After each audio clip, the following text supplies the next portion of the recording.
Monsieur le maire, mes chers collègues, en tant qu'élu du 19e, avec François Dagneau, je me réjouis de l'avancée importante que nous allons voter aujourd'hui à travers cette délibération pour améliorer les conditions de vie des quartiers populaires parisiens dans l'objectif primordial d'égalité territoriale et d'accès aux droits pour toutes et tous.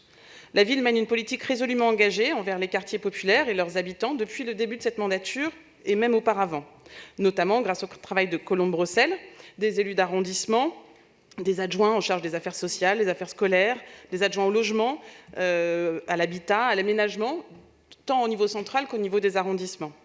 Le contrat de ville est un outil qui nous permet de mettre avec nos partenaires, et notamment l'État, tous les moyens disponibles au service de la réduction des inégalités dans les 20 quartiers prioritaires et de veille active qui sont disposés dans les 8 arrondissements concernés.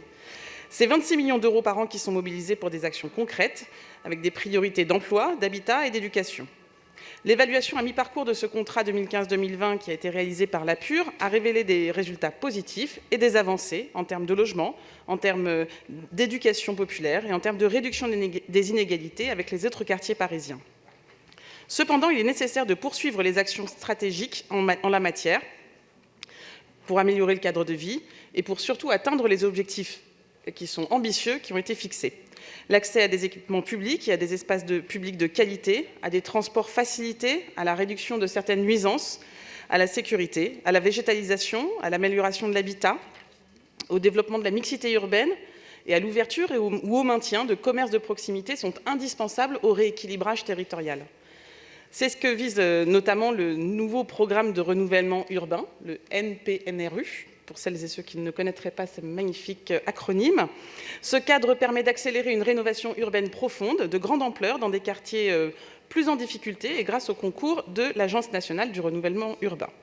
La convention pluriannuelle présentée dans cette délibération permettra ainsi à la ville d'intervenir sur 4 secteurs prioritaires, les portes du 20e, de la porte de Bagnolet à la porte de Montreuil, l'opération Goutte d'Or dans le 18e, les portes du 18e, de la porte de Montmartre à la porte d'Aubervilliers, et enfin, l'opération des Orgues de Flandre dans le 19e arrondissement, qui est aussi un quartier classé en ZSP. Ces 4 quartiers particulièrement sensibles devront ainsi bénéficier de davantage d'équipements et de services publics et d'une requalification urbaine co-construite et concertée avec les habitants. En effet, la participation des habitants est indispensable, à la fois pour dessiner les projets au plus près des attentes des riverains et des riveraines, mais également pour accompagner le temps long qui caractérise parfois ces opérations. On peut décider d'une opération une année et puis en voir sa concrétisation le mandat d'après, ça nous arrive régulièrement. Et favoriser aussi dans ce temps long l'appropriation citoyenne des futurs lieux et la préfiguration des futurs usages que le quartier aura. Au total, ce sont donc 56 millions d'euros sur 420 qui seront apportés par l'État dans le cadre de ce partenariat.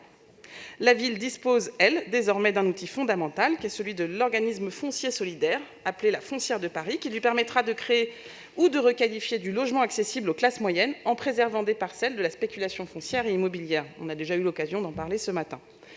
La dissociation du foncier bâti doit être désormais utilisée de manière systématique et massive afin de faire face aux fléaux qui participent fortement aux inégalités et à la précarisation des plus fragiles. Par ailleurs, l'ensemble de ces opérations devra porter une attention forte aux aspects de résilience, d'espaces verts, de végétalisation, à la réduction des nuisances et aux équipements publics ainsi qu'aux transports en commun. Ce sont les conditions sine qua non de quartiers vivables et agréables pour chacun et chacune, à l'inverse d'une densité démesurée qui, elle, aurait des effets contre-productifs sur la qualité de vie et de l'harmonie des quartiers déjà fragiles. Je tiens par cette délibération à en profiter pour saluer, remercier très sincèrement toutes les équipes de développement local qui participent au quotidien à faire vivre ces projets au concret auprès des Parisiennes et des Parisiens concernés et celles et ceux qui ne le sont moins. Je tiens aussi à remercier les habitants qui sont investis dans différentes instances de ces quartiers et qui font aussi que ces projets aboutissent. Et enfin, je tiens à saluer les associations qui sont des intermédiaires et ce qu'on appelle, nous, dans notre jargon, des têtes de réseau. Et sans elles, on n'y arriverait pas aussi bien. C'est donc avec beaucoup d'attention que notre groupe suivra ces différents projets.